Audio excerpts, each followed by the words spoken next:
This is 24. നമസ്കാരം. Election ന്യൂസിലേക്ക് സ്വാഗതം.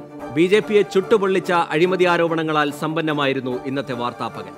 യെദ്യൂരപ്പയുടെ ഡയറി താളുകളിലെ അഴിമതി കണക്കുകൾ കാരവൻ മാഗസിൻ പുറത്തുവിട്ടതിന് പിന്നാലെ കോൺഗ്രസ് അത് ഏറ്റെടുത്തു. വ്യാജരേഖയെന്ന മറുപടിയുമായി ബിജെപി ആരോപണങ്ങളെ പ്രതിരോധിച്ചു. പുൽവാമയ്ക്ക് ശേഷമുള്ള ഇന്ത്യയുടെ സൈനിക നടപടികളെ തള്ളിപ്പറഞ്ഞ കോൺഗ്രസ് നേതാവ് സാം പിത്രോദയുടെ വാക്കുകളും ബിജെപിയുടെ പ്രതിരോധത്തിന് ആയുധമായി. ദേശീയ പ്രാദേശിക രാഷ്ട്രീയ സംഭവ വികാസങ്ങൾ ഇലക്ഷൻ ന്യൂസ് വിശദമായി പരിശോധിക്കുകയാണ്. സ്വാഗതം ഇലക്ഷൻ ന്യൂസിലേക്ക്.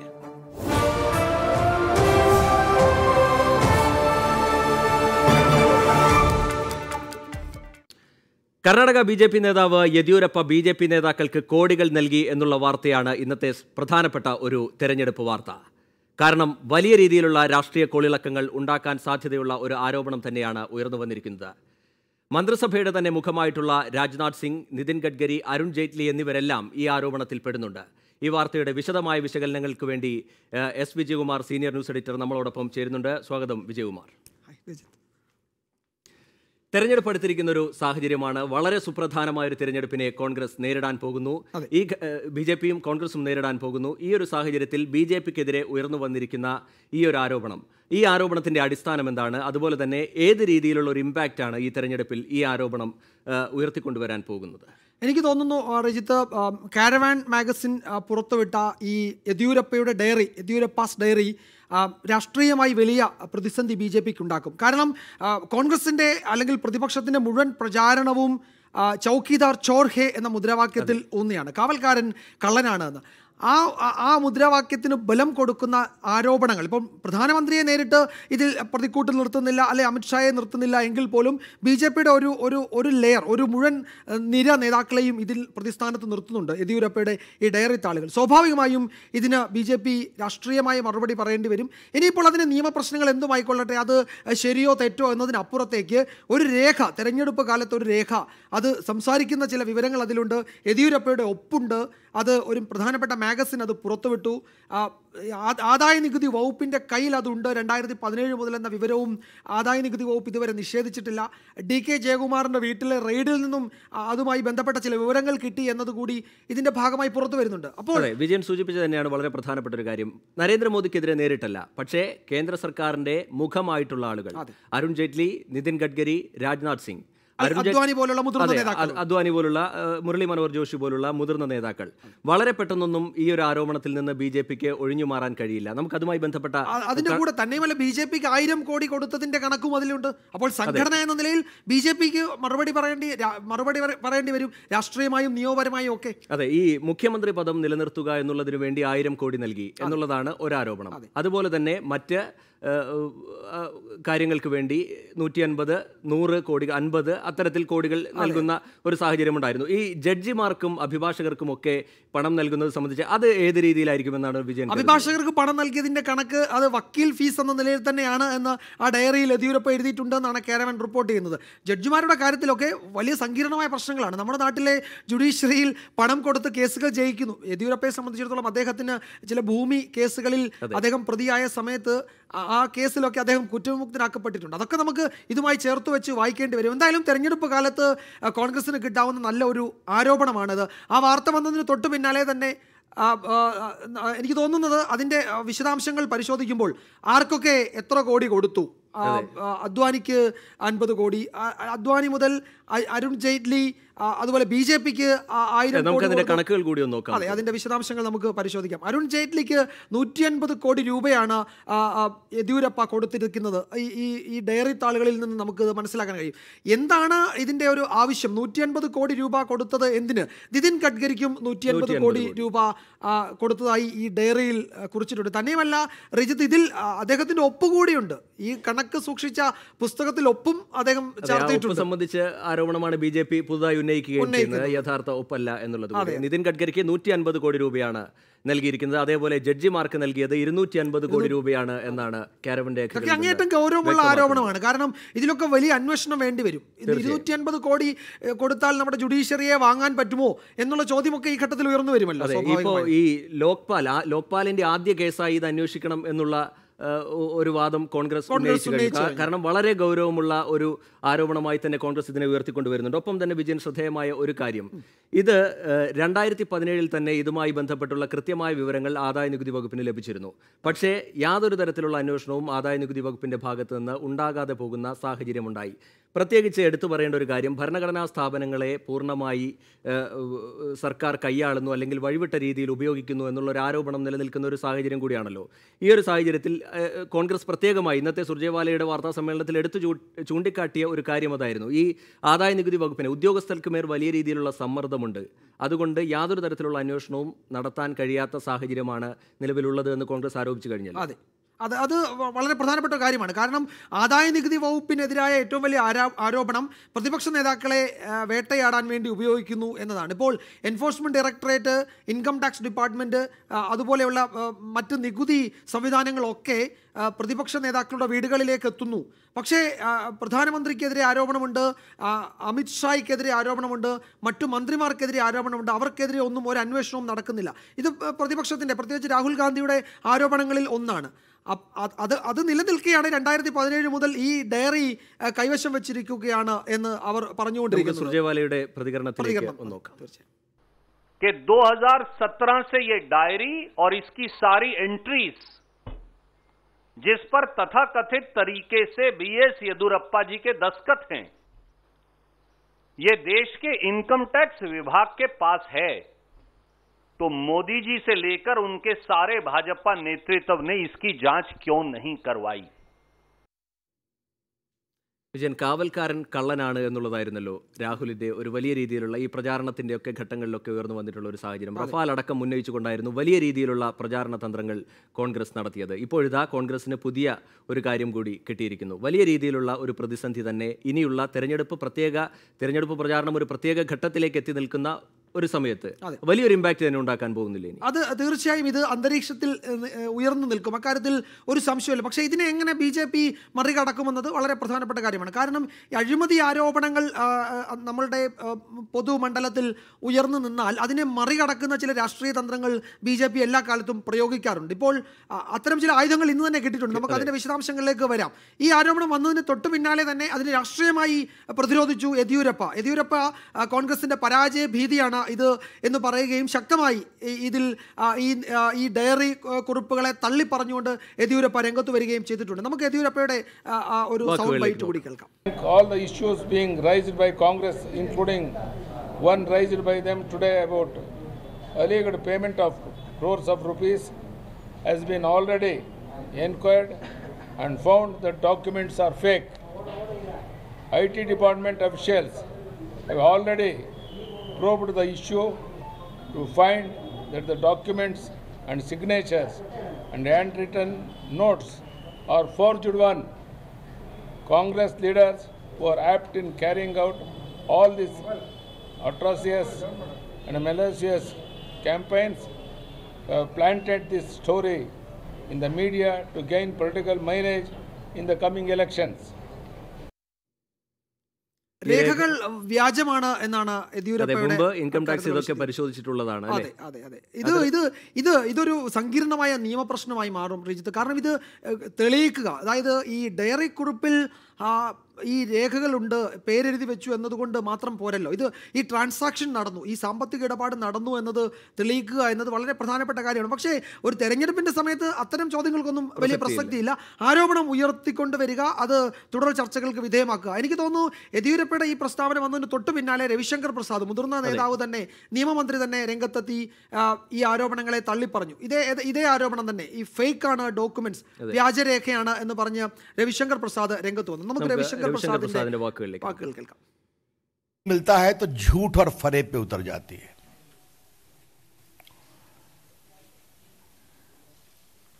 The Congress party, whose many top leaders are on bail, are suffering various proceedings that includes from the uncles to brother-in-laws to many other family members, has now resorted to falsehood, misrepresentation, and a web of lies. अब income tax विभाग ने central forensic laboratory के पास येदियुरप्पा जी के दस्तखत के examination के लिए भेजने का प्रक्रिया शुरू की. ഈ ആരോപണത്തെ ബി ജെ പി കാര്യമായി തന്നെ കാണുന്നു എന്നുള്ളതിന്റെ ഒരു തെളിവ് കൂടിയാണല്ലേ രവിശങ്കർ പ്രസാദിനെ നേരിട്ട് വാർത്താ സമ്മേളനം നടത്തുകയും. അതെ, ബി ജെ പി ദേശീയ നേതൃത്വം പെട്ടെന്ന് ഇടപെട്ട് ഒരു വാർത്താ സമ്മേളനം വിളിച്ചു ചേർത്ത് അതിന് വിശദീകരണം നൽകുന്നു. എനിക്ക് തോന്നുന്നു റിജിത്തൊക്കെ ഒരുപക്ഷെ ഓർക്കുന്നുണ്ടാവും, 90-91 കാലത്ത് ഇന്ത്യയിൽ ജെയിൻ ഹവാല ഡയറി വലിയ ചർച്ചയായിരുന്നു. അന്ന് അതിൽ LK അദ്വാനിയുടെ പേരടക്കം ഉണ്ടായിരുന്നു. അന്ന് അദ്വാനി സ്വീകരിച്ച ഒരു നിലപാട് അദ്വാനിയുടെ രാഷ്ട്രീയ ശത്രുക്കൾ പോലും അതിനെ പ്രശംസിച്ചിരുന്നു. അതായത് ഡയറി കുറിപ്പിൽ SK ജെയിൻ്റെ പേര് ചേർത്തിട്ട് ഈ രണ്ട് ഹവാല ഇടപാടുകളും നമ്മൾ ഈ ഘട്ടത്തിൽ പരിശോധിക്കുമ്പോൾ ജെയിൻ ഹവാലയുടെ കാര്യത്തിൽ അന്ന് SK ജെയിൻ അതിൽ എഴുതിയത് അദ്വാനിക്ക് പണം കൊടുത്തിരുന്നു എന്നതാണ്. അന്ന് അദ്വാനി പറഞ്ഞത് ഈ ആരോപണം തെളിയിച്ച ശേഷമേ ഞാൻ പാർലമെന്റിലേക്ക് വരുന്നുള്ളൂ എന്ന് പറഞ്ഞ് ഒരു തെരഞ്ഞെടുപ്പിൽ പോലും മത്സരിക്കാതെ മാറി നിന്ന ഒരു രാഷ്ട്രീയ പാരമ്പര്യം അന്ന് LK അദ്വാനിക്കുണ്ടായിരുന്നു. BJP നേതാക്കളൊക്കെ പലപ്പോഴും അത് പുകഴ്ത്തി സംസാരിക്കുകയും ഒക്കെ ചെയ്യുന്നുണ്ട്. ഇപ്പോൾ അദ്വാനിക്ക് ഈ ഘട്ടത്തിൽ സീറ്റില്ല എന്നതൊക്കെ പ്രധാനപ്പെട്ട പ്രശ്നമാണ്, ചർച്ചാ വിഷയമാണെങ്കിൽ പോലും അങ്ങനെ ഒരു ജെയിൻ ഹവാല ഡയറി നമ്മളുടെ മുന്നിലുണ്ട്. അത് പക്ഷേ പിന്നീട് 91 തന്നെ ആ കേസിൽ കോടതി ഇവരെ എല്ലാം കുറ്റവിമുക്തരാക്കപ്പെട്ടു. കാരണം ഈ ഡയറി കുറിപ്പുകളിലെ പേര് മാത്രമേ ഉള്ളൂ, അതിനപ്പുറത്തേക്ക് അത് സാധൂകരിക്കാൻ പറ്റുന്ന തെളിവുകളൊന്നും ഇല്ലാത്തതുകൊണ്ട് കോടതി അവരെ കുറ്റവിമുക്തരാക്കുകയും ചെയ്തു. ഞാൻ നേരത്തെ സൂചിപ്പിച്ചതും അതുതന്നെയാണ്, ഡയറിയിൽ എഴുതി എന്നതിനപ്പുറത്തേക്ക് ഈ ട്രാൻസാക്ഷൻ നടന്നതിൻ്റെ തെളിവുകളായിരിക്കാം ഒരു പക്ഷേ കോടതി ആവശ്യപ്പെടുന്നത്. അത് തന്നെയാണ് വിജയൻ. ഈ ഡയറി കുറിപ്പിലെ ഒപ്പുകൾ, അതുമായി ബന്ധപ്പെട്ട ആരോപണം ഉയർന്നു കഴിഞ്ഞു. ഒപ്പുകൾ വ്യാജമാണ്. നമുക്ക് ആ ഒപ്പുകളൊന്ന് നോക്കാം. യെദിയൂരപ്പ പറയുന്ന അദ്ദേഹത്തിന്റെ ഒറിജിനൽ ഒപ്പ്, ഡയറി കുറിപ്പിലുള്ള ഒപ്പ്, ഈ ഒപ്പിനെ ചൊല്ലിയാണ് ഇപ്പോൾ തർക്കവും ചർച്ചകളും നടക്കുന്നത്. നമ്മളുടെ നാട്ടിൽ ഇത്തരം അഴിമതി ആരോപണങ്ങൾ ഉണ്ടാകുമ്പോൾ സ്വാഭാവികമായി ഉയർന്നു വരാവുന്ന രണ്ട് കാര്യങ്ങളാണ്. ഒന്ന് സാഹചര്യ തെളിവുകളും, മറ്റൊന്ന് ഇത്തരത്തിലുള്ള മെറ്റീരിയൽ എവിഡൻസുകളും. ഇതിൽ മെറ്റീരിയൽ എവിഡൻസ് ഈ ഘട്ടത്തിൽ വളരെ പ്രസക്തമാണ്. എന്നുള്ളത് വളരെ ബുദ്ധിമുട്ടായ കാര്യമല്ല.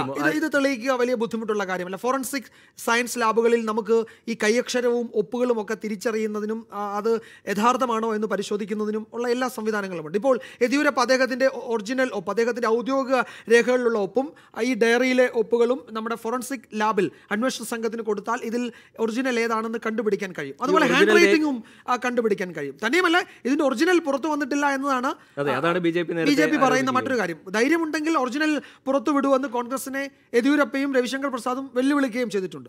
എനിക്ക് തോന്നുന്നു വരാനിരിക്കുന്ന ദിവസങ്ങളിൽ അതിന്റെ ഒറിജിനൽ ഉണ്ടെങ്കിൽ പുറത്തു വരുമായിരിക്കാം. അത് നമുക്ക് പ്രതീക്ഷിക്കാം. ഈ ആരോപണങ്ങളെല്ലാം നേരിടുന്ന ഘട്ടത്തിൽ ഇന്ന് BJPക്ക് മറ്റൊരു ആയുധം കൂടി കിട്ടിയിട്ടുണ്ടല്ലേ? അതെ, അത് സാം പിത്രോദയുടെ ഒരു വാവിട്ട വാക്കാണ്. അത് ഏത് സാഹചര്യത്തിലാണ് അദ്ദേഹം അങ്ങനെ പറഞ്ഞതെന്ന് നമുക്ക് മനസ്സിലായില്ല. പക്ഷേ അദ്ദേഹം പിന്നീട് വിശദീകരിച്ചപ്പോഴും സങ്കീർണമാക്കി തന്നെയാണ് പറഞ്ഞത്. അതായത് പുൽവാമ ഭീകരാക്രമണത്തിന് ശേഷം ഇന്ത്യ സ്വീകരിച്ച നിലപാടുകൾ അനാവശ്യമായിരുന്നു. പാകിസ്ഥാന് മേൽ അത്തരമൊരു എയർ സ്ട്രൈക്കിന്റെ ആവശ്യം ഉണ്ടായിരുന്നില്ല. ഭീകര സംഘടന നടത്തുന്ന ഒരു നടപടിക്ക് ഒരു രാജ്യത്തെ മുഴുവൻ ആക്രമിക്കുന്ന രീതി, അത് ശരിയല്ല എന്നുള്ള രീതിയിലായിരുന്നു അദ്ദേഹത്തിന്റെ പ്രസ്താവന പുറത്തു വന്നത്. ഒപ്പം തന്നെ ഇത് വിവാദമായ സമയത്ത് വ്യക്തിപരമാണ് എന്നാണ് കോൺഗ്രസിന്റെ മറുപടി. അദ്ദേഹം ആ വാക്കിൽ നിന്ന് പിന്മാറിയില്ല. ഇത് എത്ര തീവ്രവാദികളെ ബാലാക്കോട്ടിൽ നിങ്ങൾ കൊന്നു എന്നതിന്റെ കണക്ക് പറയണമെന്ന് അദ്ദേഹം ആവർത്തിക്കുകയും ചെയ്തു. നമുക്ക് പിത്രോദയുടെ വാക്കുകൾ കേൾക്കാം. That's not how you deal with world. Okay? Because 8 people come and do something, you don't jump on the entire nation. It doesn't work that way. Okay? It's naive to assume that just because some people came here and attacked, every citizen of that nation is to be blamed. Pulwama ആക്രമണത്തിൽ സർക്കാരിൻ്റെ നടപടിക്ക് പ്രതിപക്ഷം പിന്തുണ നൽകുന്നില്ല എന്നുള്ള വലിയ രീതിയിലുള്ള ആരോപണം സർക്കാരും BJPയും ഒക്കെ പ്രചാരണങ്ങളിലുടനീളം ആരോപിച്ചുകൊണ്ടിരിക്കുന്ന ഒരു സമയത്താണ് സാം പിത്രോഡയുടെ ഈ വാക്കുകൾ പുറത്തു വരുന്നത്. എനിക്ക് തോന്നുന്നു രജിത്ത്, BJP പുൽവാമ നിരന്തരമായി തെരഞ്ഞെടുപ്പ് വേദികളിൽ ഉന്നയിക്കാൻ ശ്രമിക്കുന്നുണ്ട്. ഒരു ദേശീയ വികാരം ഉയർത്തിക്കൊണ്ട് വോട്ട് തേടുക എന്നത് BJPയുടെ ഒരു രാഷ്ട്രീയ തന്ത്രമാണ് എന്ന് വ്യക്തമാണ്. പരമാവധി കോൺഗ്രസ് നേതാക്കൾ അത് ഉന്നയിക്കാതെ നോക്കുന്നുമുണ്ട്. നമ്മൾ കഴിഞ്ഞ ദിവസങ്ങളിലൊക്കെ രാഹുൽ ഗാന്ധിയുടെയൊക്കെ പ്രസംഗം കേട്ടാൽ അറിയാം. അതിൽ റഫാലും മറ്റ് ഇടപാടുകളും തൊഴിലില്ലായ്മ, കാർഷിക പ്രതിസന്ധി ഒക്കെയാണ് രാഹുൽ ഗാന്ധിയും പ്രിയങ്ക ഗാന്ധിയും ഒക്കെ പറഞ്ഞത്. പുൽവാമയും ഈ ദേശസുരക്ഷയുമായി ബന്ധപ്പെട്ട വിഷയങ്ങളൊന്നും ഉന്നയിക്കുന്നതേയില്ല. അപ്പോഴാണ് സാം പിത്രോദ, രാഹുൽ ഗാന്ധിയുമായി ഏറ്റവും അടുപ്പമുള്ള ഒരാളാണ് പിത്രോദ, ഓവർസീസ് കോൺഗ്രസിൻ്റെ പ്രസിഡന്റാണ് അദ്ദേഹം. ഈ വാക്കുകൾ, അദ്ദേഹത്തിൻ്റെ വാക്കുകൾ സ്വാഭാവികമായും രാജകുടുംബത്തിന്റെ വിശ്വസ്തന്റെ പ്രതികരണം രാജകുടുംബത്തിൻ്റെത് തന്നെ എന്നാണ് പ്രധാനമന്ത്രി. മരണത്തിന്റെ കണക്കുകളിലെല്ലാം വ്യക്തതയില്ല, ആ കാര്യങ്ങളൊക്കെ വിശദീകരിക്കട്ടെ ആദ്യം എന്നുള്ളതാണ് അദ്ദേഹം പറയുന്നത്. നരേന്ദ്രമോദി ഇത് രാഹുൽ ഗാന്ധിയുടെ വാക്കുകളായി തന്നെ കാണണമെന്നായിരുന്നു നരേന്ദ്രമോദിയുടെ ട്വീറ്റ് ആ ഘട്ടത്തിൽ വന്നത്. സ്വാഭാവികമായും എനിക്ക് തോന്നുന്നത് കുറേ ദിവസത്തേക്ക് വീണ്ടും പുൽവാമയിൽ ചർച്ച കൊണ്ടുപോകാൻ ആഗ്രഹിക്കുന്ന BJPക്ക് അങ്ങനെ കിട്ടിയ ഒരു സുവർണാവസരം. അത് വളരെ ശ്രദ്ധേയമായ കാര്യമാണല്ലേ. ഈ ഇടക്കാലത്ത് പുൽവാമ ചർച്ചകളിൽ നിന്ന് അല്പം നമ്മൾ മാറിയുന്ന സാഹചര്യത്തിൽ വീണ്ടും പുൽവാമ സജീവമായി ചർച്ചയിലേക്ക് തിരിച്ചു കൊണ്ടുവരാൻ. അത് തന്നെയല്ല റിജിത്ത്, മറ്റൊരു കൗതുകമുള്ള വർത്തമാനം ഡൽഹിയിലുണ്ട്. അതായത് ഇന്ന് രാഹുൽ ഗാന്ധി രാവിലെ 10 മണിക്ക് ഒരു വാർത്താ സമ്മേളനം വിളിച്ചിരുന്നു. അത് ഒരു പക്ഷേ ഈ കാരവാൻ മാഗസിൻ്റെ വിശദാംശങ്ങൾ പുറത്തുവിടാനായിരുന്നു. അപ്പോഴാണ് പിത്രോദയുടെ ഈ വാക്കുകൾ വന്നത്. വാർത്താ സമ്മേളനം ഉച്ചയ്ക്ക് 1 മണിയിലേക്ക് മാറ്റി. 1 മണിയിലെ വാർത്താ സമ്മേളനം വീണ്ടും മാറ്റി. ഒടുവിൽ രാഹുൽ ഗാന്ധി ആ വാർത്താ സമ്മേളനത്തിൽ പങ്കെടുക്കുന്നില്ല എന്ന് AICC അറിയിച്ചു. കാരണം ഇന്ന് ആ വാർത്താ സമ്മേളനത്തിൽ രാഹുൽ ഗാന്ധി വന്നാൽ സാം പിത്രോദയുടെ വാക്കുകൾക്ക് മറുപടി പറയാനേ അദ്ദേഹത്തിന് സമയം കിട്ടുമായിരുന്നുള്ളൂ. അതുകൊണ്ട് ആ വാർത്താ സമ്മേളനം അദ്ദേഹത്തിന് ഒഴിവാക്കേണ്ടി വന്നു. ഇതിനിടയിൽ സാം പിത്രോദ രാഹുൽ ഗാന്ധിയെ നേരിൽ കണ്ട് കാര്യങ്ങൾ വിശദീകരിക്കുകയും ചെയ്തു. ആ നിലയിൽ സമ്പന്നമായിരുന്നു ഡൽഹിയിലെ ഇന്നത്തെ പകലെന്ന് എനിക്ക് തോന്നുന്നു. അതെ, എനിക്ക് ഇനിയിപ്പോൾ എന്തായാലും ഇതുമായി ബന്ധപ്പെട്ട ഈ ഹവാല ആരോപണവുമായി ബന്ധപ്പെട്ട കൂടുതൽ വിശദാംശങ്ങൾ നാളെ തന്നെ പുറത്തു വരികയുണ്ടാകും, അല്ലെങ്കിൽ വരും ദിവസങ്ങളിൽ പുറത്തു വരികയുണ്ടാകും. വലിയ രീതിയിലുള്ള രാഷ്ട്രീയ ആരോപണങ്ങൾ ഇനിയും തുടരും. എന്തായാലും BJPക്ക് വലിയ രീതിയിലുള്ള ഒരു ബുദ്ധിമുട്ട് തന്നെ ഈ പ്രചാരണ പ്രവർത്തനങ്ങളുമായി മുന്നോട്ട് പോകുന്ന സമയത്ത് ഈ ഡയറിത്താളുകളിൽ ഉണ്ടാകും എന്നുള്ളത് ഏതാണ്ട് ഉറപ്പാണ്. മറ്റൊരു ശ്രദ്ധേയമായ ഒരു കാര്യം, നമ്മൾ ഇന്ന് സംസ്ഥാനത്തേക്ക് വരണം അല്ലേ. സംസ്ഥാനത്തെ പത്തനംതിട്ട സീറ്റിന്റെ കാര്യത്തിൽ ഇതുവരെ BJPയിൽ തീരുമാനത്തിലേക്ക് എത്താൻ കഴിഞ്ഞിട്ടില്ല. നേതാക്കൾ തമ്മിൽ ഇപ്പോഴും സീറ്റുകൾക്ക് വേണ്ടി വലിയ രീതിയിലുള്ള ഒരു അഭിപ്രായ ഭിന്നതയും മത്സരവും ഒക്കെ നടക്കുന്നുണ്ട് എന്നാണ് ഡൽഹി കേന്ദ്രീകരിച്ച് അതുമായി ബന്ധപ്പെട്ട ചർച്ചകൾ പുരോഗമിക്കുന്നുണ്ട് എന്നാണ് നമ്മൾ മനസ്സിലാക്കുന്നത്. വിജയൻ, എന്താണ് ഇത്രയും പത്തനംതിട്ട സീറ്റിലേക്ക് ഒരു സ്ഥാനാർത്ഥിയെ കണ്ടെത്തുന്ന കാര്യത്തിൽ NDAക്ക് ഇത്രയും ഒരു താമസം നേരിടുന്നത്? സത്യത്തിൽ BJPയെ സംബന്ധിച്ചിടത്തോളം പത്തനംതിട്ട ഒരു ക്രൈസിസ് ആണ്. ഇപ്പോൾ ഒരു പത്തനംതിട്ട ക്രൈസിസ് ആ പാർട്ടിയിലുണ്ട്. അത് പലതരത്തിലാണ് പത്തനംതിട്ട ക്രൈസിസ്. അത് പലതരത്തിലാണ് പറയുന്നത്. ഒന്ന്, BJPക്ക് അകത്തുള്ള ആഭ്യന്തര പ്രശ്നങ്ങളും പത്തനംതിട്ട ക്രൈസിസിന് കാരണമായിട്ടുണ്ട്. മറ്റൊന്ന്, BJP കേന്ദ്ര നേതൃത്വം ആരെയോ കാത്തിരിക്കുന്നു. ഏറ്റവും ഒടുവിൽ നമ്മൾ ഈ സ്റ്റുഡിയോയിലേക്ക് 7 മണിക്ക് പോരുമ്പോഴും ചില അഭ്യൂഹങ്ങൾ തലസ്ഥാനത്ത് ഡൽഹിയിലും കേരളത്തിലും ഒക്കെ ഉണ്ട്. PJ കുര്യൻ BJPയിലേക്ക് വരുന്നുണ്ടോ, അദ്ദേഹത്തിന് വേണ്ടി പത്തനംതിട്ട ഒഴിച്ചിട്ടിരിക്കുകയാണോ എന്നൊരു ചോദ്യം. പ്രയാർ ഗോപാലകൃഷ്ണനാണോ ഇനി മത്സരിക്കാൻ വരാത്തത് എന്ന് മറ്റൊരു ചോദ്യം. ഇത് സോഷ്യൽ മീഡിയയിൽ ചർച്ചയാകുന്നുണ്ട്. മുഖ്യധാര മാധ്യമങ്ങളൊക്കെ അത്തരം ചർച്ചകൾ തുടങ്ങി വയ്ക്കുന്നുണ്ട്. ഇതുവരെ എനിക്ക് തോന്നുന്നു ഈ 2 നേതാക്കന്മാരും ഈ ചർച്ചകൾ നടക്കുന്നത് കണ്ടിട്ടും പ്രതികരിച്ചിട്ടില്ല എന്നത് അതിലെ കൗതുകവും സസ്പെൻസും ഒക്കെ കൂട്ടുകയും ചെയ്യുന്നുണ്ട്. ആ നിലയിലുള്ള ചർച്ചകൾ പുരോഗമിക്കുകയാണ്. എനിക്ക് തോന്നുന്നത് ഇന്നിപ്പോൾ BJPയുടെ കേന്ദ്ര തെരഞ്ഞെടുപ്പ് സമിതിയുടെ യോഗം ഡൽഹിയിൽ തുടങ്ങിയിട്ടുണ്ട്. അതെ, ഈ PS ശ്രീധരൻപിള്ള ഇപ്പോഴും സീറ്റിന് വേണ്ടി വാശി പിടിക്കുന്നുണ്ട് എന്ന് നമുക്ക് വിലയിരുത്താൻ കഴിയുമോ? കാരണം RSS അദ്ദേഹത്തോട് മാറി നിൽക്കാനും സംഘടനാ ചുമതല മാത്രം നിർവഹിച്ചാൽ മതി എന്നും പറയുന്ന ഒരു സാഹചര്യമുണ്ട്. പക്ഷേ അതേ സീറ്റിന് വേണ്ടി തന്നെ PS ശ്രീധരൻപിള്ളയൊക്കെ ഇപ്പോഴും സാധ്യതകൾ മങ്ങിയെങ്കിലും ഇപ്പോഴും സമ്മർദ്ദം ചെലുത്തുന്നുണ്ട് എന്നുള്ള തരത്തിലുള്ള വാർത്തകൾ ഡൽഹിയിൽ നിന്ന് പുറത്തു വരുന്നുണ്ട്. നേതൃത്വത്തിനിടയിൽ അല്ലെങ്കിൽ BJPയിലെ സംഘടനാ സംവിധാനത്തിനിടയിൽ വലിയൊരു ഗ്രൂപ്പ് വിഷയമായി ഇത് മാറുന്നുണ്ടോ ഈ ഘട്ടത്തിൽ? BJPയുടെ സംഘടനാ സംവിധാനത്തിൽ അതിലെ വിഭാഗീയത എത്രത്തോളം ഉണ്ടെന്ന് ഈ ഞാൻ നേരത്തെ പറഞ്ഞ പത്തനംതിട്ട ക്രൈസിസ് വ്യക്തമാക്കുന്നുണ്ട്. കാരണം ശ്രീധരൻപിള്ള സീറ്റ് ആവശ്യപ്പെട്ടിരുന്നു. അദ്ദേഹം ഒരു ചുവട് മുന്നിലായിരുന്നു, അല്ലെങ്കിൽ ആദ്യം ഓടുന്നത് അദ്ദേഹമായിരുന്നു. അദ്ദേഹത്തിന് സീറ്റ് കിട്ടുന്നു എന്നൊരു ഘട്ടമുണ്ടായിരുന്നു. അവിടെ നിന്നുമാണ് RSSൻ്റെ ഒക്കെ ഇടപെടൽ മൂലം വീണ്ടും സുരേന്ദ്രൻ അവിടെ മത്സരിക്കാൻ എത്തുമെന്ന് ഏതാണ്ട് ഉറപ്പായിരുന്നു. ഇപ്പോഴും അങ്ങനെ തന്നെയാണ് അവിടെ നിന്നുള്ള BJPയുടെ പ്രാദേശിക നേതാക്കളൊക്കെ പറയുന്നത്. ആ ഒരു ഘട്ടത്തിൽ നിൽക്കെ ഇന്നലെ പത്തനംതിട്ട ഒഴികെ ബാക്കി BJPയുടെ സീറ്റുകളൊക്കെ പ്രഖ്യാപിച്ചപ്പോഴാണ് വീണ്ടും ആശയക്കുഴപ്പവും ഈ സംശയവും ഈ അഭ്യൂഹങ്ങളും ഒക്കെ ഉണ്ടാകുന്നത്. BJPയിൽ ശ്രീധരൻപിള്ള ഒരുപക്ഷെ ആ സീറ്റ് എനിക്ക് അദ്ദേഹത്തിന് കിട്ടില്ല എന്ന് ഉറപ്പിച്ച് തന്നെയാണ് അദ്ദേഹം ഇന്നലെ മാധ്യമങ്ങളോട് സംസാരിച്ചതെന്നാണ് എനിക്ക് തോന്നുന്നത്. പത്തനംതിട്ടയിൽ ഈ തർക്കത്തിൽ നമുക്ക് നോക്കിയാൽ അറിയാം, ഈ സുരേന്ദ്രനും ശ്രീധരൻപിള്ളയും തമ്മിൽ BJPയിൽ ഉണ്ടായിരുന്ന തർക്കങ്ങൾ എത്രത്തോളം ഉണ്ട്, ഇവരുടെ സാധ്യതകൾ എന്തൊക്കെയായിരുന്നു. ഇപ്പോൾ സുരേന്ദ്രനെ സംബന്ധിച്ചിടത്തോളം അദ്ദേഹത്തിന് ശബരിമല സമരം നയിച്ച ഒരു സമരനായകൻ എന്നൊരു ഇമേജാണ് സംഘപരിവാർ അദ്ദേഹത്തിന് കൊടുക്കുന്നത്. RSSൻ്റെ പിന്തുണ അവിടെയുണ്ട്. പക്ഷേ ഏറ്റവും പ്രതിസന്ധി കൃഷ്ണദാസ് പക്ഷം അദ്ദേഹത്തെ ഒട്ടും പിന്തുണയ്ക്കുന്നില്ല എന്നുള്ളതാണ്. പിന്നെ പത്തനംതിട്ടയിലെ പൊതുവായ ജാതി സമവാക്യങ്ങളും ഒക്കെ സുരേന്ദ്രനെ സംബന്ധിച്ചിടത്തോളം അദ്ദേഹത്തിന് ബുദ്ധിമുട്ടുണ്ടാക്കുന്ന ഘടകങ്ങളാണ്. പക്ഷേ ഈ ശബരിമല എന്നതും അതിലെ സമരത്തിലെ അദ്ദേഹത്തിൻ്റെ പങ്കാളിത്തവും സുരേന്ദ്രന് വലിയ ഒരു പ്രാതിനിധ്യം അവിടെ ഉറപ്പിക്കുന്നുമുണ്ട്. അത് നമുക്ക് ഈ ഘട്ടത്തിൽ ഒഴിവാക്കാൻ കഴിയില്ല. ശ്രീധരൻപിള്ളയുടെ കാര്യത്തിലാണെങ്കിൽ അദ്ദേഹം പാർട്ടി അധ്യക്ഷനാണ്, പിന്നെ NSSുമായി ഏറെ അടുപ്പമുള്ളയാളാണ് ശ്രീധരൻപിള്ള. പക്ഷേ പാർട്ടിയിലെ വി മുരളീധരനെ പോലുള്ള പ്രബല വിഭാഗത്തിന്റെ എതിർപ്പുണ്ട്. RSSന് പ്രാദേശികമായി വലിയ യോജിപ്പ് ശ്രീധരൻപിള്ളയോടില്ല. ഞാൻ ഒരു കാര്യം ഈ RSSന്റെ എതിർപ്പ് മറികടന്ന് PS ശ്രീധരൻപിള്ളയ്ക്ക് അവിടേക്ക് ഒരു എൻട്രി നടത്താൻ കഴിയും എന്ന് നമുക്ക് കരുതാൻ കഴിയും. റിജിത്ത്, അതിൽ ഏറ്റവും പ്രധാനം NSS അവിടെ എന്ത് നിലപാടെടുക്കുന്നു എന്നതാണ്. NSSന്റെ അവിടുത്തെ ഇതിൽ ഈ BJPയുടെ സ്ഥാനാർത്ഥി പട്ടികയിൽ NSSന്റെ സ്വാധീനം നമുക്ക് തള്ളിക്കളയാൻ കഴിയില്ല. ചില അനൗപചാരിക വിവരങ്ങൾ, അനൗദ്യോഗിക റിപ്പോർട്ടുകൾ സൂചിപ്പിക്കുന്നത് ഇന്നും RSSന്റെ ഒരു പ്രതിനിധി സംഘം എന്ന് വെച്ച് കഴിഞ്ഞാൽ ഒത്തിരി ആളുകളില്ല, 2-3 പേര് പെരുന്നയിലെത്തി സുകുമാരൻ നായരുമായി സംസാരിച്ചു എന്നാണ്. നമുക്ക് സ്ഥിരീകരിക്കാൻ കഴിയില്ല ഇത്തരം വാർത്തകൾ, പക്ഷേ അത്തരത്തിൽ ചില ചർച്ചകൾ നടക്കുന്നുണ്ട് എന്നാണ് അറിയുന്നത്. അത് NSS ആരെ പിന്തുണയ്ക്കുന്നു എന്നറിയാനാണോ ഒരുപക്ഷെ BJP ദേശീയ നേതൃത്വം കാത്തിരിക്കുന്നത് എന്ന ഒരു കാര്യം. നമുക്ക് ഇന്ന് അതുമായി ബന്ധപ്പെട്ട് കോടിയേരി ബാലകൃഷ്ണൻ പറഞ്ഞ വളരെ പ്രസക്തമായ ഒരു പരാമർശമുണ്ട്, നമുക്കത് കേൾക്കാം. ജാതി സംഘടനയ്ക്ക് വേണ്ടി BJP പത്തനംതിട്ട ഒഴിച്ചിട്ടിരിക്കുന്നു, NSSന്റെ പേരെടുത്ത് പറയാതെ നമുക്കത് കേട്ടിട്ട് ചർച്ചയിലേക്ക് വരാം. പത്തനംതിട്ടയിലെ BJP സ്ഥാനാർത്ഥി ഇനി എന്തുകൊണ്ടാണ് പ്രഖ്യാപിക്കാത്തത്? ഇത് കേട്ടാൽ തോന്നും പത്തനംതിട്ട സീറ്റ് BJP ജയിക്കുന്നൊരു സീറ്റാണ്. BJP അവിടെ 3ാം സ്ഥാനത്ത് നിൽക്കുന്നൊരു മണ്ഡലമാണ് പത്തനംതിട്ട. ആ പത്തനംതിട്ട മണ്ഡലത്തിലെ സ്ഥാനാർത്ഥിയെ പ്രഖ്യാപിക്കാൻ എന്താണ് ഇത്ര താമസം? താമസത്തിൻ്റെ പ്രശ്നം കേരളത്തിലെ ഒരു സമുദായ സംഘടനയുടെ അംഗീകാരം വേണം. ആ സമുദായ സംഘടനയുടെ അംഗീകാരം അവരിപ്പോൾ കണക്കാക്കുന്ന സ്ഥാനാർത്ഥിക്ക് ഇതുവരെ കിട്ടിക്കഴിഞ്ഞിട്ടില്ല. അതിൽ BJPയുടെ സ്ഥാനാർത്ഥികളെ തന്നെ പൂർണ്ണമായി പ്രഖ്യാപിക്കാൻ അവർക്ക് ഇതുവരെ കഴിഞ്ഞില്ല. ഘടകകക്ഷികൾക്ക് കൊടുത്ത സീറ്റിൽ ഉള്ള സ്ഥാനാർത്ഥികളെയും ഇതിനകം പ്രഖ്യാപിക്കാൻ BJPക്ക് സാധിച്ചിട്ടില്ല, മുന്നണിക്ക് സാധിച്ചിട്ടില്ല. ഇങ്ങനെയുള്ള പ്രതിസന്ധിയിൽ BJP നേതൃത്വം കൊടുക്കുന്ന NDAയും ചെന്നുപെട്ടിരിക്കുകയാണ്.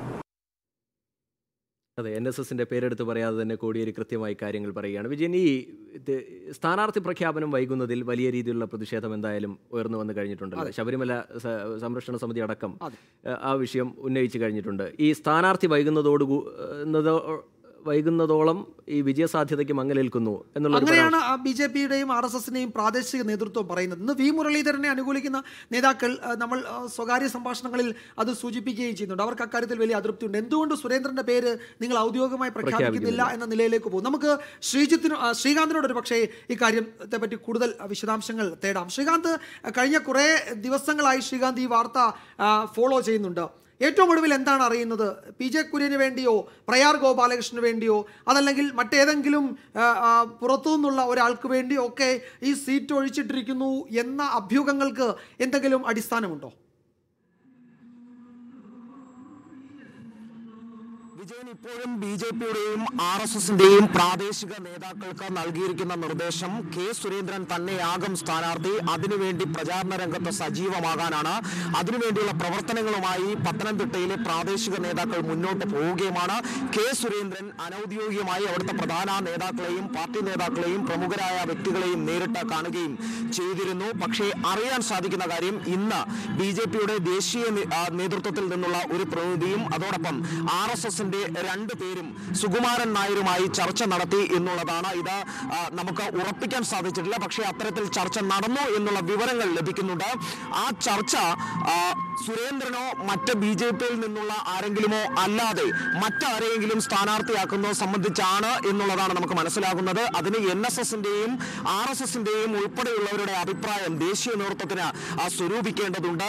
പ്രയാർ ഗോപാലകൃഷ്ണന്റെ പേരാണ് ആദ്യം ഉയർന്നു വന്നത്. ശബരിമല വിഷയവുമായി ബന്ധപ്പെട്ട് അതിശക്തമായി പോരാടിയ വ്യക്തിയാണ് അദ്ദേഹം. പക്ഷേ പ്രയാർ തീർത്തും നിരാകരിച്ചിട്ടുണ്ട്. താൻ BJPയിൽ ചേർന്ന് മത്സരിക്കില്ല എന്നുള്ള കാര്യം. താൻ ഒരു കാരണവശാലും അങ്ങനെ ഒരു തീരുമാനമെടുക്കില്ല എന്നാണ് പ്രയാർ പറഞ്ഞത്. പിന്നീട് അവശേഷിക്കുന്ന പേര് PJ കുര്യന്റേതാണ്. അദ്ദേഹം BJPയിൽ ചേർന്ന ശേഷം മാത്രമേ പത്തനംതിട്ടയിൽ മത്സരിക്കാൻ കഴിയുകയുള്ളൂ. കോൺഗ്രസിന്റെ മുതിർന്ന നേതാവും രാജ്യസഭാ ഉപാധ്യക്ഷനുമായിരുന്നു PJ കുര്യൻ. അദ്ദേഹം അങ്ങനെ ഒരു തീരുമാനം എടുക്കുമോ ഇല്ലയോ എന്നുള്ള ആകാംക്ഷ BJPയിൽ ഉള്ളവർക്കും ഉണ്ട്. സംസ്ഥാനത്തെ ചുമതലയിലുള്ള ഉള്ള ആളുകൾക്കുമുണ്ട്. ഡൽഹിയിൽ ചില ചർച്ചകൾ നടക്കുന്നുണ്ട് എന്നുള്ള കാര്യം ഉറപ്പാണ്. സുകുമാരൻ നായർ ഉൾപ്പെടെയുള്ളവരുമായി PJ കുര്യന് വളരെ അടുത്ത ബന്ധമാണ് ഉള്ളത്. ഇതും NSSുമായുള്ള ചർച്ചകളിൽ ചില സംശയം ധ്വനിപ്പിക്കുന്ന കാര്യമാണ്. BJPയുടെ സംസ്ഥാന നേതാക്കൾ പോലും ഈ വിഷയത്തിൽ വലിയ അതൃപ്തിയിലാണ് എന്നുള്ളതാണ്. നീട്ടിക്കൊണ്ട് പോകരുത് പത്തനംതിട്ടയിലെ സ്ഥാനാർത്ഥി നിർണയം എന്നുള്ളതാണ് ഇവർ പറയുന്നത്. അത് കുര്യനോ പ്രയാറോ മറ്റാരോ ആകട്ടെ, സുരേന്ദ്രനോ ആകട്ടെ, അത് എത്രയും പെട്ടെന്ന് പ്രഖ്യാപിക്കണം എന്നുള്ളതാണ് RSSന്റെയും നിലപാട്. ശബരിമലയിൽ നേടിയ മേൽക്ക് വളരെ പ്രധാനപ്പെട്ട കാര്യമാണ്. അത് നീട്ടിക്കൊണ്ട് പോകുന്നത് BJPക്ക് അകത്തുണ്ടാക്കുന്ന ആഭ്യന്തര കുഴപ്പങ്ങളാണ് ശ്രീകാന്ത് ഇപ്പോൾ പറഞ്ഞത്. അത് വസ്തുതാപരമാണ്. അത്തരം ഒരു സീറ്റ് മാത്രമായി ഒഴിച്ചിട്ട് കഴിഞ്ഞാൽ ഉണ്ടാകുന്ന ബുദ്ധിമുട്ട് എന്ത് അണികളോട് പറയുമെന്ന് നേതാക്കന്മാരുടെ പ്രതിസന്ധിയൊക്കെ ഇവിടെ ഉണ്ട്. ഇപ്പോൾ എന്തായാലും ആ സീറ്റിലേക്ക് ഇനി ആര് വരും എന്നുള്ള കാര്യത്തിൽ നമുക്ക് വളരെ പെട്ടെന്ന് തന്നെ ഒരു വ്യക്തത വരും എന്നാണ്. ഒരുപക്ഷെ ഇന്ന് രാത്രിയോ അല്ലെങ്കിൽ നാളെ രാവിലെയോ ഒക്കെ ആയി തീരുമാനം ഉണ്ടാകുമായിരിക്കാം. അതെ, ഇനി നമ്മൾ മറ്റൊരു ശ്രദ്ധേയമായ ഒരു വാർത്തയിലേക്കാണ് പോകുന്നത്. കോൺഗ്രസ് ഒറ്റക്കെട്ടായി മുന്നോട്ട് പോകുന്ന പാർട്ടിയാണെന്നും അതിന്റെ ഐക്യം തകർക്കാൻ ആരെയും അനുവദിക്കില്ല എന്നുമാണ് KPCC അധ്യക്ഷനായ മുല്ലപ്പള്ളി രാമചന്ദ്രൻ പറഞ്ഞിരിക്കുന്നത്. ഇന്നലെ മുല്ലപ്പള്ളി ഒരുപക്ഷെ അങ്ങനെ പറയേണ്ടി വന്നത് ഇന്നലത്തെ ഗ്രൂപ്പിന്റെ ഒരു രഹസ്യ യോഗം, രഹസ്യമാണെങ്കിലും ആ യോഗം പിന്നെ പരസ്യ യോഗമായി ആ യോഗം നടന്ന സാഹചര്യത്തിലായിരിക്കാം ഒരുപക്ഷെ മുല്ലപ്പള്ളി അങ്ങനെ പറഞ്ഞത്. പല നേതാക്കൾക്കും ഈ തെരഞ്ഞെടുപ്പിന്റെ ഘട്ടത്തിൽ ഇത്തരം ഒരു ഗ്രൂപ്പ് യോഗം ചേർന്നതിലുള്ള അതൃപ്തി പല നേതാക്കളും പറയാതെ പറയുകയും ചെയ്തു. നമുക്ക് അദ്ദേഹത്തിന്റെ വാക്കുകളിലേക്ക് പോയിട്ട് തിരികെ വരാം. പല അഭിപ്രായങ്ങളും കോൺഗ്രസ് ഉണ്ടാകാം. എങ്കിൽ പോലും കോൺഗ്രസിന്റെ പ്രഖ്യാപിതമായ ചില തത്വങ്ങളുണ്ട്. ജനാധിപത്യം, മതേതരത്വം, ഈ കാര്യങ്ങളൊക്കെ തന്നെ വിട്ടുവീഴ്ച ചെയ്തു കൊണ്ടുപോകുന്ന ഒരു സമീപനയുടെ ഭാഗത്തുനിന്നില്ല. ഒരു കുടുംബത്തിൽ അസ്വാരസ്യം ഉണ്ടാകില്ലേ? അതിലപ്പുറം എന്തെങ്കിലും ഗൗരവമുള്ള ഒരു അസ്വാരസ്യം കോൺഗ്രസ് ഉണ്ട് എന്ന് എനിക്ക് തോന്നുന്നില്ല. ഒരു കാലത്തുമില്ലാത്ത അച്ചടക്കമാണ് ഇപ്പോൾ കോൺഗ്രസിലുള്ളത്. നമ്മൾ നേരത്തെ സൂചിപ്പിച്ചതുപോലെ വളരെ സുപ്രധാനമായ, കോൺഗ്രസിനെ സംബന്ധിച്ചിടത്തോളം ഈ തെരഞ്ഞെടുപ്പ് വളരെ സുപ്രധാനമാണ്. കേരളത്തെ വളരെ പ്രതീക്ഷയോടുകൂടിയാണ് കോൺഗ്രസ് നേതൃത്വം കാണുകയും ചെയ്യുന്നത്. അവിടെയാണ് ഈ സീറ്റ് ചർച്ചകൾ കഴിഞ്ഞ ശേഷവും സ്ഥാനാർത്ഥി നിർണ്ണയം കഴിഞ്ഞ ശേഷവും ഇത്തരത്തിലുള്ള ഗ്രൂപ്പ് ചർച്ചകളിൽ തട്ടി ഇപ്പോഴും അഭിപ്രായ വ്യത്യാസങ്ങൾ അവിടെ നിലനിൽക്കുന്നത്. വയനാട് സീറ്റ് ചോദിച്ചു വാങ്ങാൻ കഴിഞ്ഞില്ല എന്നുള്ളതാണ് ഐ ഗ്രൂപ്പ് ഉന്നയിക്കുന്ന ഒരു പ്രധാനവും. ഐ ഗ്രൂപ്പ് നേതാക്കന്മാർക്കൊക്കെ അതിൽ വലിയ അമർഷവും പ്രതിഷേധവും ഒക്കെ ഉണ്ട്. പക്ഷേ ഉമ്മൻചാണ്ടിയുടെ കടുംപിടുത്തത്തിന് മുന്നിൽ കീഴടങ്ങുകയല്ലാതെ ഈ ഘട്ടത്തിൽ മറ്റൊന്നും ഐ ഗ്രൂപ്പിന് ചെയ്യാനും കഴിയില്ലായിരുന്നു. ഇത് നമുക്ക് അങ്ങനെ അതിനെ ചുരുക്കാം. കാരണം ഇനിയിപ്പോൾ ഗ്രൂപ്പ് യോഗത്തിൻ്റെ ആവശ്യം എന്ത് എന്ന VM സുധീറിനെ പോലുള്ള നേതാക്കന്മാരുടെ പ്രസ്താവന ഒരു പക്ഷേ കോൺഗ്രസിൻ്റെ നേതൃത്വം ഉൾക്കൊള്ളുമായിരിക്കാം. തൽക്കാലത്തേക്കെങ്കിലും ഗ്രൂപ്പ് യോഗങ്ങൾ കോൺഗ്രസ് അവസാനിപ്പിക്കുമെന്ന് നമുക്ക് ഈ ഘട്ടത്തിൽ കരുതാം. അതെ, നമ്മുടെ സമയം അവസാനിപ്പിക്കാനുള്ള സമയമായി. എന്തായാലും തെരഞ്ഞെടുപ്പ് ചിത്രമൊക്കെ തെളിഞ്ഞിരിക്കുന്ന സ്ഥിതിക്ക് സ്ഥാനാർത്ഥികളെല്ലാം തന്നെ സജീവ പ്രചാരണ പ്രവർത്തനങ്ങളുമായി മണ്ഡലങ്ങളിൽ സജീവമായിരിക്കുന്ന ഒരു സാഹചര്യത്തിൽ വളരെ വാർത്താസമ്പന്നമായി തന്നെ നമുക്ക് വീണ്ടും ഇലക്ഷൻ ന്യൂസുമായി കാണാൻ കഴിയും. ഇപ്പോൾ ഇനി തെരഞ്ഞെടുപ്പ് വാർത്തകളുടെ സമഗ്ര ചിത്രവുമായി ഇലക്ഷൻ ഗേറ്റുമായി ഹർഷൻ ചേരും. നമസ്കാരം.